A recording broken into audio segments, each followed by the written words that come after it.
Olá a todos e todas, eu sou Luiz Felipe Nogueira e você está no LEPcast, episódio 16. O LEPcast, vocês sabem, é o podcast oficial do Laboratório de Estudos em Pedagogia do Esporte, o LEP, pertencente à Faculdade de Ciências Aplicadas, a FCA, da Universidade Estadual de Campinas, a Unicamp. O tema de hoje será Esporte e Educação Física Escolar. Será que dá jogo o esporte e educação física escolar? O Cid Scalha está aqui hoje sem a boina, pelo que eu percebo. Seria o calor ou a boina pediu um descanso, Alcides? Seja bem-vindo à nossa prosa, tudo bem? Tudo bom, Luiz? Boa noite a todos e todas. Queria começar o programa de hoje provocativo, mas uma provocação que não é necessariamente minha, ou sua, ou nossa. É uma provocação que nós recebemos via e-mail.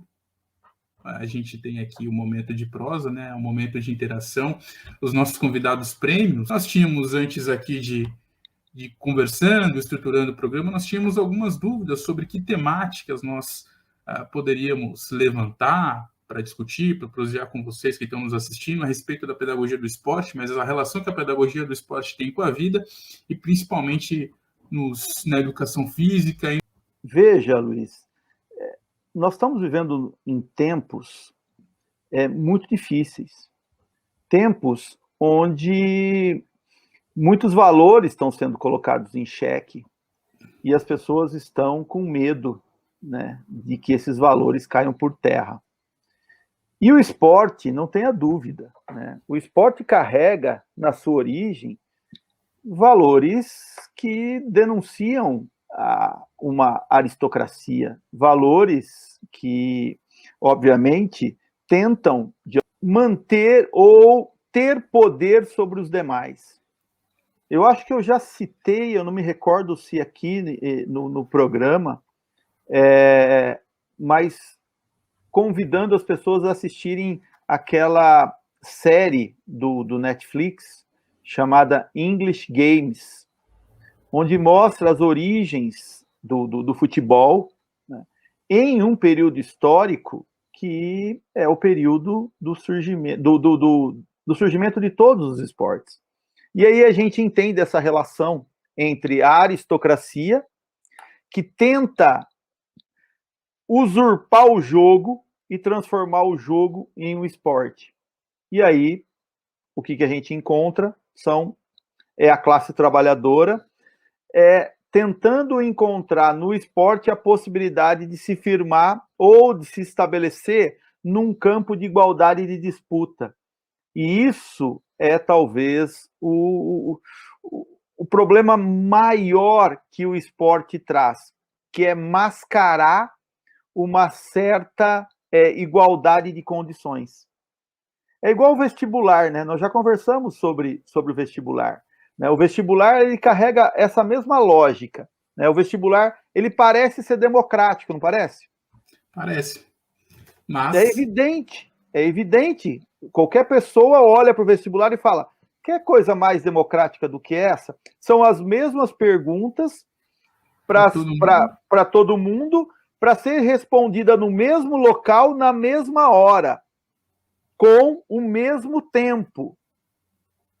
Então, óbvio, quem tira a nota melhor deve, por mérito, ter o seu espaço, ter o seu local na universidade garantido, não é? Olha que foi porque eu mereci. Que ação democrática, né? Se você saiu com 2 horas de prova, o problema é seu. Eu fiquei lá 5 horas e meia fazendo a prova. Exato. E se você não passou, a culpa é sua, Luiz. Sim, claro. A culpa é sua porque você não estudou. E aí, então, se você não estudou, fazer o quê? Né? Você não merece estar na universidade, porque a universidade é para poucos, não é? A universidade é para poucos. A universidade é para poucos. Daqui a pouco a universidade não vai ser para ninguém, porque não vai existir universidade. Mas exatamente. Não vou atrapalhar seu raciocínio. Mas veja, quando a gente faz essa analogia do vestibular com o esporte, fica evidente o quanto de democracia só tem a primeira camada. Porque na segunda camada de reflexão, e é esse o nosso desafio, e é por isso que o esporte tem que estar na escola, porque a gente tem que superar essa primeira camada. Porque na primeira camada, ele parece muito justo, ele parece muito democrático. São as mesmas regras para todo mundo. Só que no vestibular, não tenha dúvida, como no esporte, é como se as pessoas que fossem disputar a vaga no vestibular, elas estivessem jogando um basquete. Vamos pegar o basquete, vamos pegar uma cesta de basquete. Quem acertar a bola dentro da cesta de basquete passou no vestibular. Certo? Todo mundo tem uma chance de jogar sua bola na cesta de basquete. Quem jogar e acertar, passou no vestibular. Todo mundo tem uma bola, todo mundo vai jogar. Só que o que não está estabelecido na regra do jogo é que o Luiz, por conta das condições financeiras, por conta da sua vida, por conta do acesso ao conhecimento, por conta dos professores, das professoras, de uma condição que é estabelecida para a sua vida, ele vai jogar a sua bola a 3 metros da cesta. Já outro vai jogar por suas condições de vida, por ter viajado muito, por ter conhecido o exterior, por ter tido aula em escolas um pouco mais preparadas para o adestramento, a entrada do vestibular. Ele joga a bola de basquete bem próximo da cesta. E o outro, que nem quase condição de ir para a escola teve, por quê? Porque ele teve que trabalhar, ele teve que parar de estudar, ele teve que... ele acreditou naquela história de que a universidade é só para alguns, não é para outros, e aí ele joga a bola lá de longe. Quem tem mais chance de acertar, Luiz? Esse é o ponto. Obviamente quem está mais perto, quem teve mais condições então, de mirar, mais proximidades. Isso, na segunda camada, mostra o quanto o vestibular não é democrático. Tanto é que o Rubem Alves, quando falou que o que ele proporia para o vestibular era um sorteio, todo mundo ficou maluco. Quer coisa mais democrática que um sorteio no vestibular? Olha que, dependendo dos sorteios, até essa democracia pode ir para o ralo. Mas perigosa. Eu queria fazer, pegando essa Mas toada... desculpa, Luiz, só para amarrar, e você fala, o esporte é a mesma coisa. Tem gente que tem mais condições, né? Você que acompanha a Fórmula 1 pode dar exemplos disso. Perfeito. E a gente você fez essa analogia do vestibular, e a gente pode fazer com os processos de iniciação esportiva, de captação de jogadores e jogadoras cada vez no nível mais precoce, pegando aqueles que têm mais condições, aqueles que são fisicamente já mais dotados, e aprimorá-los, e o restante das pessoas ou das crianças que não se desenvolveram ainda fisicamente, mentalmente, cognitivamente, ficam à margem. E o vestibular, a metáfora que você utiliza da cesta de basquete é perfeita. Mas você falava sobre o vestibular e o papel que o esporte tem análogo a essa suposta democracia do vestibular. Que papel, afinal de contas, o esporte deve ter na educação física e, mais especificamente, na educação física escolar? Esse esporte que você comentou, que é aristocrata, que é burguês, que estabelece a meritocracia como parâmetro principal, que coloca os vencedores e o resultado acima de tudo e de todos, e os fracassados lá embaixo. Serve para definir uma frase muito comum: separar os meninos dos homens. Os meninos são derrotados que nunca se tornarão homens. Esse esporte, ele cabe na educação física escolar? Que tipo de esporte a gente está pensando? E aí, para complementar a minha fala, eu queria falar sobre a educação física, que eu vi o quanto esse esporte esteve impregnado na minha educação física escolar, que foi em uma escola pública semi-trágica. A gente não tem esporte, acredito que seja um cenário muito comum nas escolas, principalmente públicas, o tal do futsal para os meninos e o vôlei para as meninas, e a gente não tem nenhuma interação entre meninos e meninas. Um esporte é só para uma casta, outro esporte é só para outra casta, e a menina que se aventurar a jogar futebol ou futsal, como a Natália nos disse na semana passada, ela é subjugada, ela é colocada à margem. O menino que se aventura a jogar voleibol também tem comentários maldosos a respeito até da sexualidade ou de qualquer outra coisa, porque não é homem suficiente para jogar futebol. E a gente não aprende esporte, cara. A gente não aprende esporte. Na 7ª série eu tive um professor que nos ousou ensinar handball.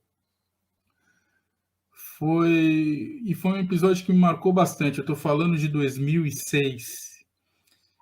As pessoas não ouviram. Eu fui o único que soube fazer o movimento de arremesso do handball na minha turma.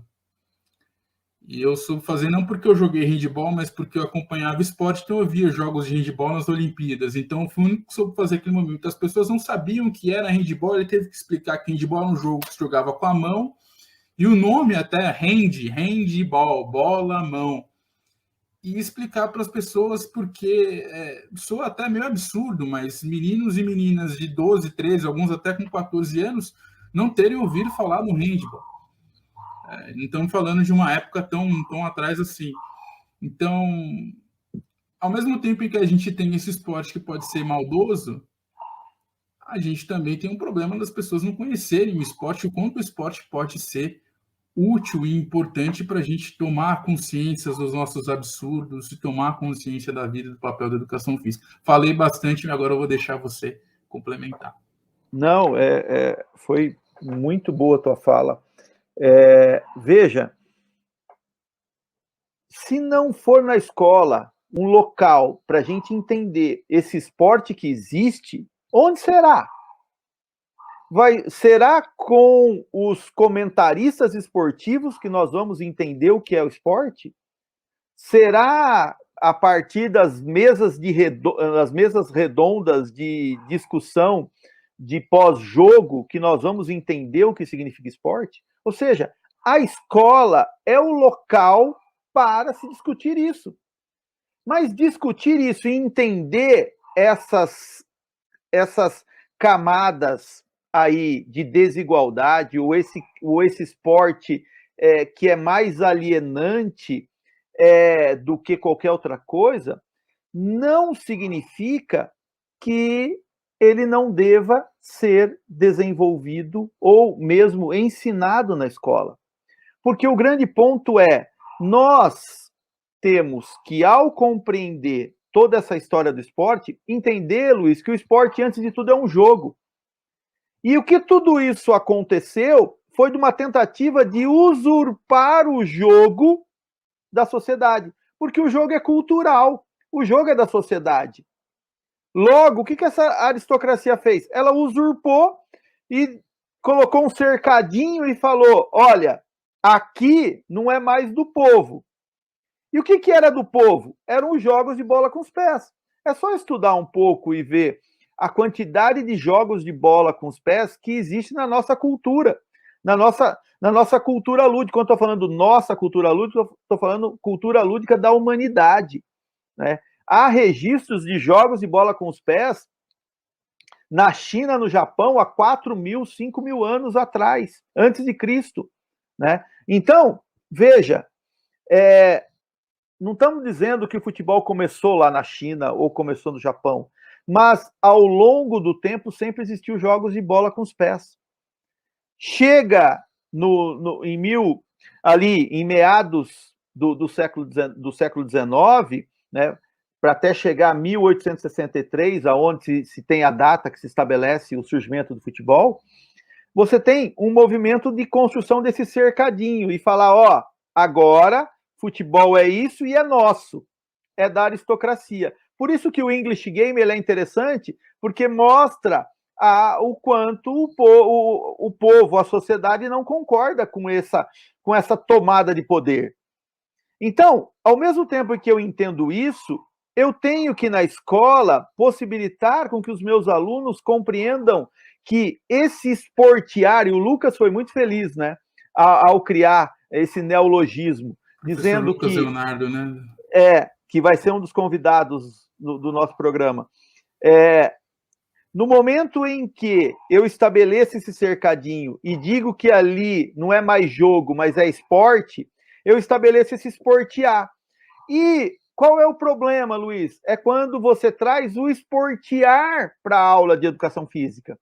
Porque quando você traz esse esportear para a aula de educação física, parece que só pode aprender esporte quem conseguir fazer aquilo que é o esporte do jeito com que a regra determina. Então, quando a gente consegue pensar, quando o professor consegue desenvolver, e é isso que ele deve fazer na aula de educação física, questionar esse esportear e voltar a jogar, a gente tem a possibilidade de entender que esse esporte, antes de mais nada, é um jogo. E se ele é um jogo, ele acolhe as pessoas, ele recebe as pessoas. E todos conseguem jogar, como sempre aconteceu quando a gente jogava na rua, quando a gente joga ainda em qualquer outro espaço em que o jogo é permitido. E aí você tem a enorme satisfação de se sentir capaz de jogar, porque essa é uma sensação indescritível, né? Você conseguir jogar. Nós não estamos falando de esportear, nós estamos falando de jogar, de você conseguir pegar uma raquete de tênis e rebater aquela bola e fazer não o esporte tênis, mas um jogo de rebater. E você consegue sentir que é capaz de fazer um jogo de rebater, de manter uma sequência de jogo de rebater. Que pode virar tênis, pode até chegar a virar tênis, mas vai ser explorado na escola como um jogo de esportes de raquete, ou derivado de esportes de raquete. E aí você vai construindo uma expressão que eu gosto muito do professor Roberto, o jogo possível dentro da escola. Olha que interessante, Luiz. Professor Roberto Rodrigues Paes, da Unicamp, pai da pedagogia do esporte, quem todos nós temos muito apreço, e se não fosse ele, muitas das nossas discussões, para não dizer todas, não existiriam, mas é verdade, e me vem à cabeça aqui o ensino da natação, por exemplo. Os professores e professoras deveriam ensinar as crianças a nadarem, seria o ensino da nadação, a se manter na piscina, ao invés da natação. A natação, aquela que a gente acabou de ver nos Jogos Olímpicos, aquela do Michael Phelps, aquela dos grandes atletas. Porque, de fato, se a gente pensar no esporte em sua prática formal, ele carrega consigo essas questões aristocráticas, resultadistas, que, no fim das contas, é um fenômeno não apenas cultural, mas que se tornou econômico, muito rentável, é um negócio. Mas isso pode ser perigoso, porque dá mote para as pessoas pensarem, como a gente tem dito aqui, que o esporte não presta, que o esporte não deve ser colocado na educação física escolar e outros temas, e aí você acaba levando o próprio esporte, ou principalmente o jogo, sob a batuta das práticas, das práticas corporais, como se aquilo também não tivesse um pouquinho de esporte. Mas a gente não está falando de ensinar esse esporte formal, a gente está falando, dando um passinho atrás ou um passinho à frente, depende do ponto de vista, do jogo. A gente aprende a jogar futebol, eu, enquanto menino, sonhador, e acredito que você também, e muitos dos outros que estão nos assistindo também, a Natália relatou isso semana passada, aprendeu a jogar futebol na rua. Aprendeu com o bobinho, aprendeu com o gol caixote, ou gol tijolo, como a gente dizia, porque se marcavam os golzinhos com pedaços de tijolo. O 3 dentro, 3 fora, ou seja lá qual a denominação esses jogos tradicionais de bola com os pés têm em cada região do país. Isso não é futebol, mas é futebol. E aí poucas pessoas têm tanta autoridade para falar, no caso do futebol e da família dos jogos com os pés. Há uma tese tua e um livro teu em que você fala, não, várias obras tuas em que você disserta muito bem sobre isso, o quanto isso é potente, o quanto o jogo deve ser o mote, o jogo deve ser o norte de tudo. E não o esporte, não aquele esporte formal, aquele esporte excludente, aquele esporte que me incapacita. A gente dizia até agora há pouco numa aula em que estávamos presentes. A minha carreira, a minha trajetória esportiva acabou porque eu, um menino de 13 anos, não cresci, eu demorei para maturar e fui excluído desse processo de aprendizagem esportiva, porque meninos da mesma idade que eu cresceram muito mais rápidos, porque nasceram em meses, nos primeiros meses do ano, e eu nasci no final do ano. E aí você acaba perdendo um monte de gente que poderia praticar esporte, poderia jogar, na verdade, não simplesmente praticar esporte, mais gente jogando, mais saúde, mais prevenção, menos remédio, uma sociedade um pouco mais saudável do ponto de vista não só da saúde, mas também das relações sociais, porque a gente aprende muito jogando. É mais ou menos por aí, não? Putz, você tocou em pontos deliciosos da gente conversar, né? Você fala da natação.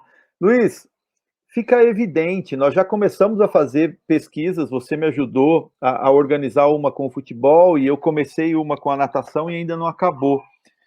Pesquisas perguntando para o seguinte para os pais: por que vocês matriculam seus filhos numa aula de natação? E a pesquisa que você me ajudou a fazer foi: por que você matricula seus filhos numa aula de futebol? Lembra? E depois nós perguntamos para as crianças e perguntamos para os pais, desculpa, para os professores, né? Qual era o objetivo deles em dar a aula, e as crianças, por que eles queriam praticar o futebol. Até depois a gente pode conversar sobre isso, ou fazer um programa só sobre Eu acho que merece um programa até. Porque esse é um tema muito legal, você cruzar qual a intenção do pai em levar o filho à prática esportiva, qual a intenção do professor neste local de prática esportiva e qual a intenção da criança, né? Porque a gente tem que escutar a criança. Por que a criança quer aprender esporte? E aí você tocou na natação, e a natação é muito evidente. Na natação é muito evidente isso. Quando a gente pergunta para os pais, todos os pais, para não falar todos, mas 99% que deu ali no primeiro dado, a gente não acabou essa pesquisa ainda, de que eles levam o filho na natação para que o filho aprenda a nadar. Então não é a natação, ele aprenda a nadar, porque para ele não correr o risco de morrer afogado. Esse é o grande objetivo, né? Porque tem medo que o filho morra afogado. Aí, se o objetivo do pai é que o filho aprenda a sobreviver no meio líquido, não existe apenas a natação. Por quê? Porque quando a gente fala natação, nós estamos falando do esporte natação. E para o esporte natação, se eu coloco meu filho no esporte de natação, o professor tem o objetivo de ensinar-lhe o quê? 4 estilos: nadar crawl, nadar peito, nadar costa e nadar borboleta. Agora, quantas formas diferentes existem, Luiz Felipe, para que você consiga se locomover no meio líquido? São inúmeras. Então, por que nós não poderíamos começar esse processo de aprender a se locomover no meio líquido por meio de uma aula de polo aquático, ao invés de uma aula de natação? E quantos que nos ouvem não foram alunos de natação e imploravam para o professor, depois deles fazerem 1 milhão de piscinas durante a semana, que o professor desse a permissão para que eles, em parcos tempos finais ali da semana, eles pudessem jogar polo aquático, né? E era meio como que um prêmio. Agora, por quê? E aí você vê as crianças, elas vão para a natação porque elas gostam da água, e não porque elas gostam de praticar os movimentos da natação. E aí você tem, obviamente, um interesse que veja, na natação e no próprio futebol isso ficou evidente, os resultados. O do futebol já terminou. O pai tem uma intenção, o filho tem outra intenção, né? O pai não quer que a criança morra. Tem outra intenção. O filho quer ir para a natação porque ele gosta d'água, e o professor tem uma outra intenção, porque ele é professor de natação. É óbvio que isso vai dar errado. Principalmente para quem dá errado, Luiz? Para a criança, né? a criança, obviamente, é expulsa. Ela passa, o que ela gostava de água, ela passa agora a odiar, porque ela gostava de brincar na água, né? E aí a natação cerceou a possibilidade dele brincar mais na água. E a mesma coisa vai acontecer quando a gente pensa esse esporte na escola. Quando a gente pensa que aprender futebol, basquete, vôlei, handebol, atletismo na escola, ginástica na escola, dança na escola, seja exatamente para reproduzir esse esporte, esse esportear, esse rendimento. E não como um espaço para que eu possa jogar, para que eu possa viver esse meu desejo de jogar. E aí há um outro problema, que é a palavrinha lúdico, né? E lúdico, então, veio meio como uma oposição a isso. Ah, então vamos simplesmente recrear. E nós não estamos falando de recreação. Recreação é importante, mas quando nós falamos em escola, em aula, aula não necessariamente é para recrear. Aula é para aprender. Se for por meio de um método interessante, eu devo ter prazer. Vai ser possível ter prazer para aprender. Jorge Snider já nos ensinava isso desde a década de 80, né? Quando ele falava e escrevia sobre a alegria na escola e sobre alunos felizes. Ele não estava falando que o aluno tem que dar risada, que o professor tem que fazer da aula algo legal, mas sim que o professor tem que fazer da aula algo desafiante. Quer possibilidade maior do que por meio desse jogar? Por meio dessa possibilidade de você se sentir desafiado, e ao sentir-se desafiado, você conseguir também sentir-se que é capaz de superar o desafio? Aí, o esporte não é simplesmente saúde. O esporte é para além da saúde. O esporte é vida. O esporte não prepara para a vida. Nós não estamos falando de life skills. Nós estamos falando de esporte é vida. Se esporte é vida, a prática esportiva e todas essas habilidades, capacidades, competências desenvolvidas com o esporte, pensado nessa perspectiva de jogo, vai sim influenciar muito quem eu sou na vida. Porque o esporte, dentro dessa perspectiva de pensar que é jogo, ela está conectada à vida. Então, se eu tenho competência para jogar, eu tenho competência para ser quem eu quiser na vida, no cotidiano, no meu estudo, no meu trabalho, porque eu sei que eu sou competente. Eu sei que eu consigo, porque eu sei como fazer. Eu sei como explorar. Ninguém me adestra. Eu me construo em meio ao meu jogar. Olha que coisa interessante. Isso eu não estou inventando, isso é teoria do jogo. Nós estudamos, você estudou. Né? Isso é Calois, isso é Huizinga, isso é Bruguère, isso é um monte de teóricos que nos ajudam a pensar essa perspectiva do jogo. É claro que nem todas as pessoas têm acesso a esses materiais, essas teorias, esses livros, esses autores. Então, essas discussões que são muito relevantes para a educação física como um todo, palatáveis para as pessoas que se interessam pelo tema, pelo ensino esportivo e, claro, perpassando pelas relações pedagógicas, pelas didáticas, pelas metodologias que são implantadas, seja para o ensino do esporte ou não. Acho que, independente da pessoa ser um profissional de esporte ou não, a gente tenta fazer as devidas relações. Mas o que eu imagino que você queira dizer, e é o grande norte desse nosso programa, e que acabei deixando passar na minha fala anterior e que você resgatou muito bem, o esporte ele pode ser alienante, mas a gente não quer que o esporte... Existem muitos modos desse esporte não ser alienante. Esse esporte ele pode nos ensinar também a sermos críticos, a entendermos quem nós somos e qual o nosso papel na sociedade de hoje, no Brasil de hoje. A gente questionar o porquê a menina era subjugada por jogar futsal e as mulheres ficaram tanto tempo sem poderem praticar futebol. Por que o menino é subjugado o que é jogar vôlei e não futebol, ou qualquer outra modalidade. E aí, se você me permite, você no começo fez uma referência para a Fórmula 1, e a Fórmula 1, de fato, se a gente pensar na Fórmula 1, aquele esporte que é super, super, super burguês, a elite da elite, são as grandes marcas, os grandes pilotos, os grandes salários, mas eu posso também promover uma prática esportiva a partir, pensando no automobilismo, sem ter como norte essa Fórmula 1, tendo o kart, por exemplo, ou ter outros elementos como um carrinho de rolemã que pode ser feito na minha casa ou na sua. Isso também é prática esportiva, isso também é jogo, né? Na faculdade, primeiro ano de faculdade, eu e meus amigos, principalmente, acho que foi o professor, hoje o Odilon é professor na Unicamp, eu acho que foi ele e o Conrado, os principais ali do nosso grupo, foram responsáveis por criar um campeonato de carrinho de rolemã.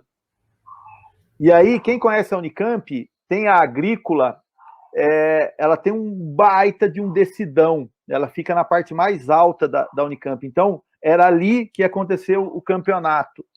Você não tem ideia do que os meninos da engenharia, eles se esmeiraram na construção dos carrinhos de rolemã deles.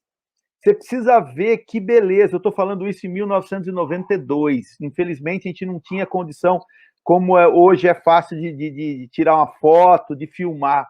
Os carrinhos, os recursos que eles foram criando ali para criar um freio, para criar aerodinâmica, formas diferentes de descer a ladeira, equipamentos de proteção.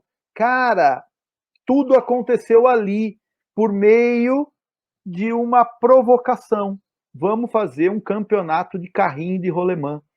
Veja, isso pode ser mote, como você bem disse, pode acontecer na aula de educação física.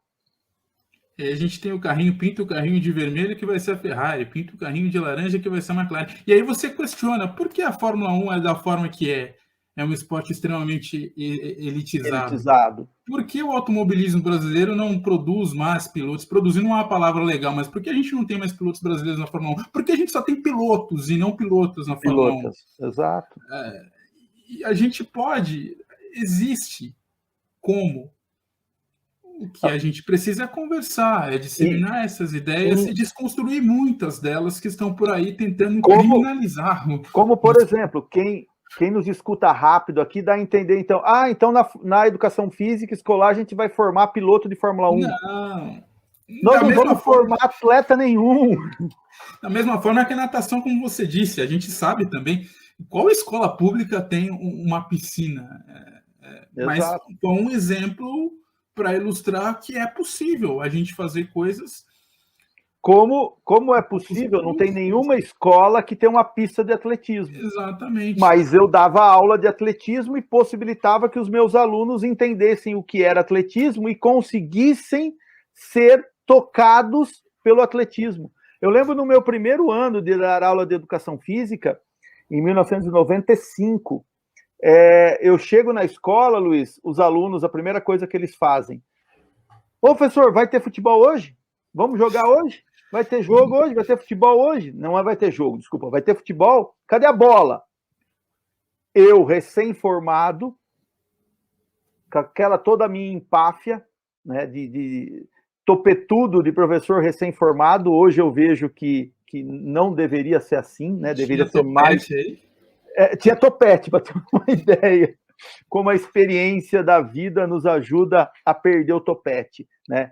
Mas, por outro lado, essa birra que eu criei ali com os alunos, dizendo o seguinte para eles: vocês só vão ver bola no final, no segundo bimestre. O primeiro bimestre inteiro não vai ter futebol. E aí o que eu fiz? Trabalhei com atletismo, com a ideia do jogar, do aprender a correr, a saltar e arremessar, e de entender o que significa esse atletismo e como que eles poderiam ser tocados pelo atletismo. Luiz, em 15 dias eles não queriam mais saber de bola. No final do bimestre eles não queriam mais parar de fazer atletismo.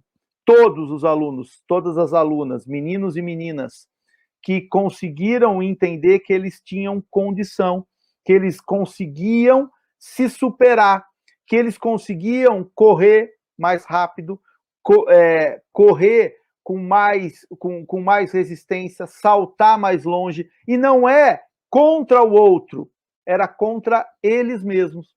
E não vem falar que era de qualquer jeito, porque a gente conseguiu começar a mostrar para eles o que era técnica.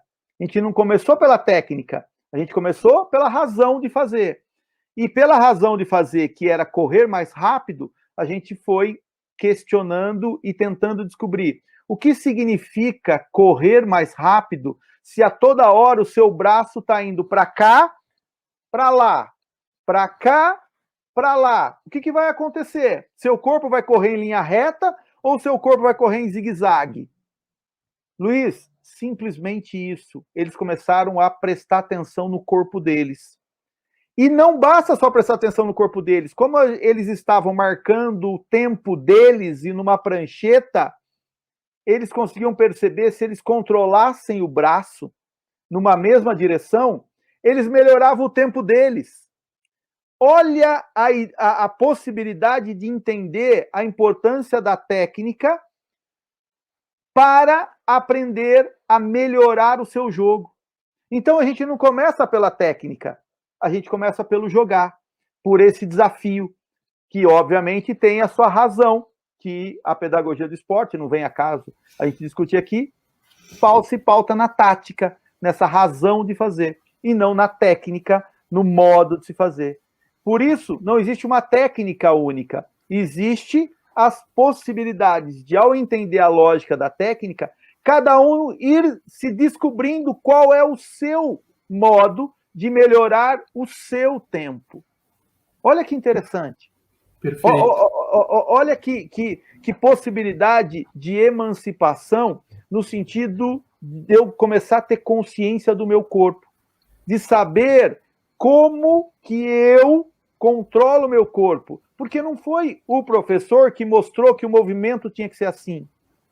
Foi, sim, com a ajuda do professor, por meio dos seus questionamentos, que permitiu com que os alunos todos, meninos e meninas, conseguissem melhorar o seu tempo. Porque o desafio era dele contra ele mesmo, dele contra o tempo, dele contra a distância, dele contra o metro. E a pista era quadrada. Eles fizeram salto, eles fizeram corrida com obstáculo. Luiz, precisa ver que interessante.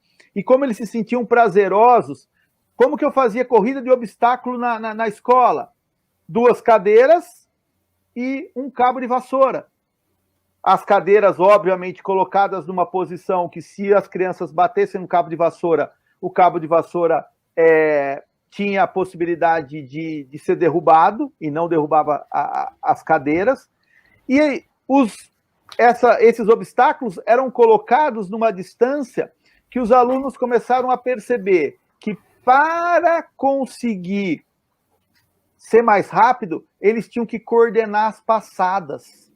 Porque se eles não coordenassem as passadas, a hora que eles chegassem perto da barreira, eles tinham que brecar. Então eles iam correndo, tinham que brecar para saltar a barreira. E quando eles começam a perceber que, coordenando os passos, eles acertavam a corrida, o prazer deles, e aí eu convido todo mundo que nunca correu uma corrida com obstáculos, o prazer que você tem, que é quase que um prazer de voar, Luiz, de você ir correndo e ir saltando os obstáculos num ritmo que você vai construindo. Então, óbvio, a distância entre as barreiras não era igual para todo mundo, né? Você tinha distâncias que permitiam que o tamanho da passada dos maiores era um, o tamanho da passada dos menores era outro. Então, veja o professor criando o ambiente para que o aluno possa ir adquirindo confiança e competência à medida em que ele desenvolve as suas habilidades. Todos são competentes para jogar. A habilidade vai sendo desenvolvida. Tem que entender que esporte é esse. Se eu tenho que entender que esporte é esse, eu tenho que discuti-lo. E local para discuti-lo é na escola. O esporte pode formar tanto patife quanto o homem virtuoso. Mas o homem virtuoso do Parlebá não é o disciplinado, não é o alienado, não é o simplesmente virtuoso com a virtude da civilização aristocrata. Ou seja, eu não tenho que ficar refém, desse esporte que me impuseram, mas eu tenho condição de continuar a jogar, ou seja, a gente tem uma possibilidade de destruir as cercas do esporte e mostrar que ele é para todos. Não esse esportear, mas esse jogar. E aí eu crio um monte de jogo a partir do futebol. As crianças faziam isso, você contou muito bem dessa pedagogia da rua. As crianças queriam jogar futebol, elas não conseguiam, elas viam os craques jogando futebol, elas não conseguiam porque não tinha campo, porque não tinha quantidade de pessoas, porque não tinha bola. O que elas faziam? Elas criavam o jogo que tinha alguma coisa a ver com futebol. Para quê? Para satisfazer o desejo de jogar futebol. Então elas criavam a rebatida, elas criavam o bobinho, elas criavam o golzinho, o gol de tijolo. Ou seja, elas de forma subversiva conseguiam jogar o futebol delas. O que nós estamos falando é que se as crianças conseguirem destruir o cercadinho do futebol, elas conseguem, do esporte, elas conseguem pegar todos os esportes e levar para a sua vida, levar para a possibilidade de explorá-lo em outro ambiente que não seja simplesmente o ambiente do alto rendimento ou o ambiente do esporte formal. Eu tenho experiências para contar da esgrima, para contar de um monte de coisa que a gente fez na escola. Porque o que nós estamos falando aqui, o que nós estamos falando aqui não é de teoria, Luiz. E veja, e o nosso programa não é um programa para ser teórico, né? É um programa de pessoas comuns para pessoas comuns, porém que não aceitam um lugar comum. Exatamente. Então, esse é o nosso desafio. A gente só falou de prática aqui. A nossa base é a prática e tentar problematizar essa prática. Óbvio que a gente bebe de algumas teorias, mas o nosso norte é a prática. Não existe sentido na teoria se não tiver prática, e a prática é muito mais pobre sem a teoria. Por isso, Paulo Freire fala tanto da praxis. Você toca muito bem em todos esses exemplos, Alcides. A gente não vai aqui romantizar as pouquíssimas condições ou as parcas condições que muitos professores e professoras de educação física na escola têm para desenvolver suas aulas. Isso, óbvio, tem que ser problematizado. A educação física é muito desvalorizada. Mas a gente mostra também que é possível fazer com pouco. O pouco não é o suficiente, não é o legal. Mas com pouco dá para fazer bastante coisa também. Ao invés de a gente sempre esperar o esporte, ou sempre se espelhar nesse esporte formal, e aí, no próximo programa, a gente pode debater, uma outra oportunidade, o porquê dos professores e professoras pensarem a educação física ainda dessa forma um tanto quanto esportivista, e você que foi aluno de educação física lá nos anos 30, não, perdão, nos anos 80, você que tem curso de datilografia, contar um pouquinho mais dessa sua educação física extremamente esportivista e que tem reflexos ainda hoje e contribui muito pouco para que essa ideia da pedagogia do jogo, essa ideia do jogo, como antes mesmo do esporte, seja disseminada e a gente tem aí práticas cada vez mais legais, cada vez mais interessantes, que primem pelo empenho, pelo esforço e deixem um pouquinho de lado essa conotação lúdica, essa interpretação de que jogo deve ser sinônimo de lúdico ou vice-versa. Principalmente ao entender o que é lúdico, né? Porque lúdico nada mais é do que liberdade de expressão e não libertinagem, né? O lúdico é a possibilidade do jogador se expressar a partir, como ele quer, a partir da lógica do jogo. Mas isso é mote para um outro programa. Isso é mote para uma discussão um pouco mais aprofundada, né? A gente fica por aqui, espera vocês na semana que vem. Grande abraço, fiquem bem, se cuidem e hasta la vista. Certo, Alcides? Até mais, pessoal. Obrigado.